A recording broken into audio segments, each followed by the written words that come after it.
Si vous aimez mes vidéos, abonnez-vous et mettez un pouce bleu. Et si le cœur vous en dit, faites un tour par ma page Tipeee pour me soutenir.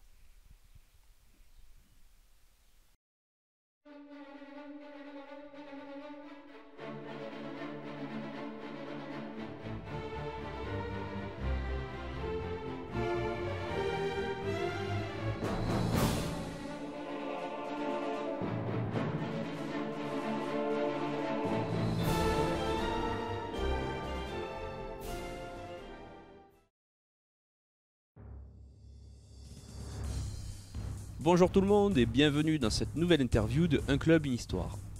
Lors de mon stage à Blain, encore une fois, j'ai eu l'immense honneur de pouvoir interviewer Olivier Dupuis, qui, outre le fait d'être le président de la Fédération française des arts martiaux historiques européens, est aussi un représentant du club ELSA MHE, donc un club d'AMHE de Strasbourg. Mais maintenant j'en ai un petit peu trop dit, laissons donc parler notre invité et voyons voir ce qu'il a à dire.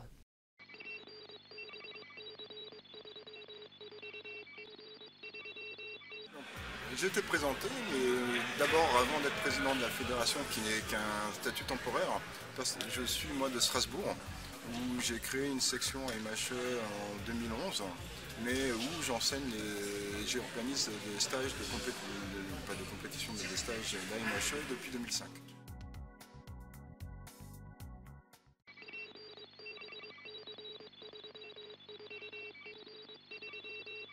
On a actuellement deux structures dans Strasbourg même, une qui est associée à un club de canne de combat qui est donc une discipline reconnue qui dispose d'une structure qui nous prête.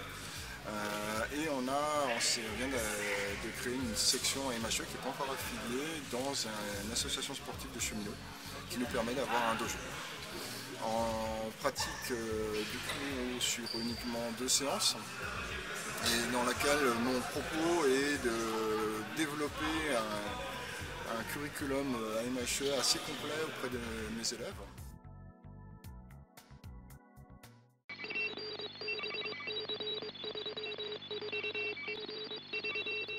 Diffusion en 1999, on va dire à peu près, même si j'avais déjà entendu parler de Talofer par exemple en 1996.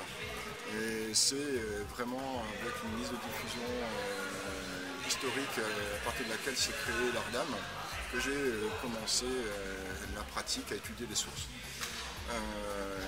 Moi-même j'ai un très vieux passif de judoka, mais j'ai arrêté à 16 ans donc ça ne compte plus. J'ai fait beaucoup de reconstitutions médiévales, en spectacle, beaucoup de combats, et j'ai commencé déjà à enseigner, on va dire, une forme d'art scénique dédiée à cette pratique, même si c'était pas du tout historique.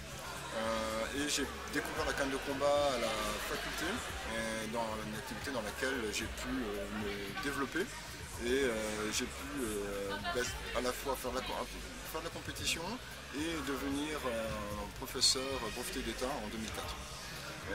En parallèle, donc les AMHE, au début je travaillais seul avec mon groupe de reconstitution en tant qu'expérimentateur, et c'est en 2011 ou 2012, je ne sais plus très bien, que j'ai ouvert une section complètement dédiée à cette activité à Strasbourg.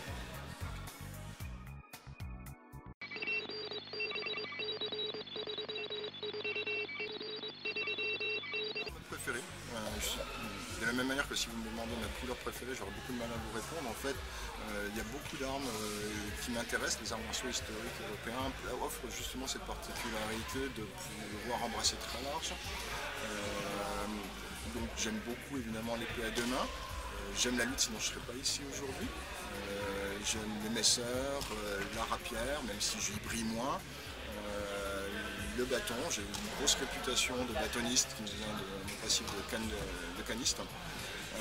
La boxe française, mais il y a peu d'armes que je n'aime pas et c'est essentiellement parce que je les pratique peu.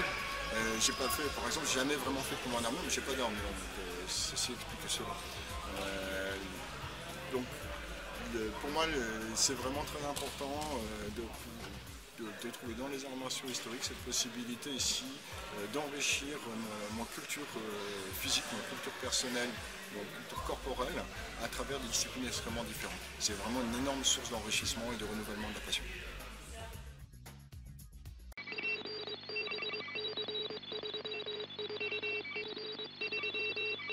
Mon rapport à la compétition est épisodique. J'en ai fait, j'ai participé à quelques compétitions. Là aujourd'hui en lutte, j'en ai fait en rapière, j'en ai fait un épée à deux mains. Pour moi les compétitions c'est vraiment un excellent moyen de s'éprouver soi-même. Mais c'est une étape dans une progression personnelle vers l'excellence. J'ai un peu de réticence à travers une compétition vue comme un moyen de mettre en avant des personnalités avec un culte du gagnant qui pour moi n'apporte que des travers que l'on voit au quotidien dans la société. Mais comme c'est quelque chose qui est porté par la société, on va dire, je comprends parfaitement que des gens s'intéressent à des personnes. Il se trouve que mes élèves pour l'instant sont peu intéressés par ça. Donc quand je me déplace sur une compétition, je ne suis pas suivi. Je l'étais un petit peu par un de mes élèves qui m'a aimé. Pour l'instant, je n'ai du coup pas vraiment de partenaire dans mon club. Mais je pense que des gens devront y aller parce que c'est une étape nécessaire. Se confronter à soi-même. On va constater qu'on n'arrive pas à placer les techniques historiques et en général, ça se retravaille et on arrive à trouver une efficacité. Donc là, on n'a pas de cours spécial dédié à la compétition, on va faire des assauts libres, des assauts cadrés qui sont des étapes pour arriver à travailler et expérimenter des techniques historiques qu'on voit dans les...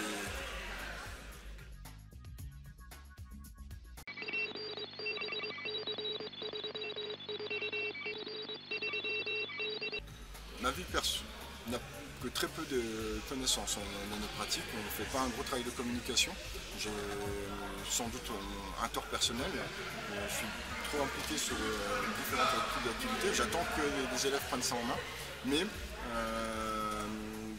le fait est que la ville de Strasbourg a déjà une grosse politique sportive et ses équipements sont saturés.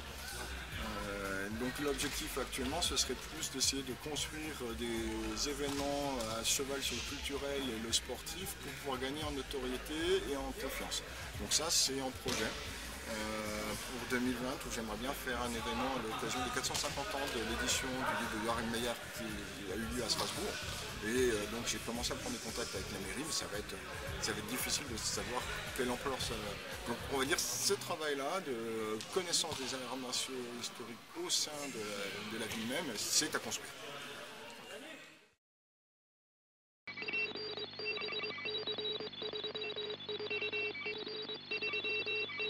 Si j'ai vraiment quelque chose, un conseil à donner, c'est d'éviter la surspécialisation. À un moment dans sa vie, il faut arriver à chercher l'excellence. C'est sans doute une voie personnelle intéressante à prendre, mais on se ferme, on se crée des œillères et il faut absolument arriver et profiter de ce que nous proposent les arts martiaux historiques pour pouvoir trouver dans les autres disciplines du renouveau, des problématiques nouvelles corporelles et aussi l'humilité de découvrir quelque chose de nouveau et qui, parce qu'on ne le connaît pas, on ne sait pas encore que c'est passionnant.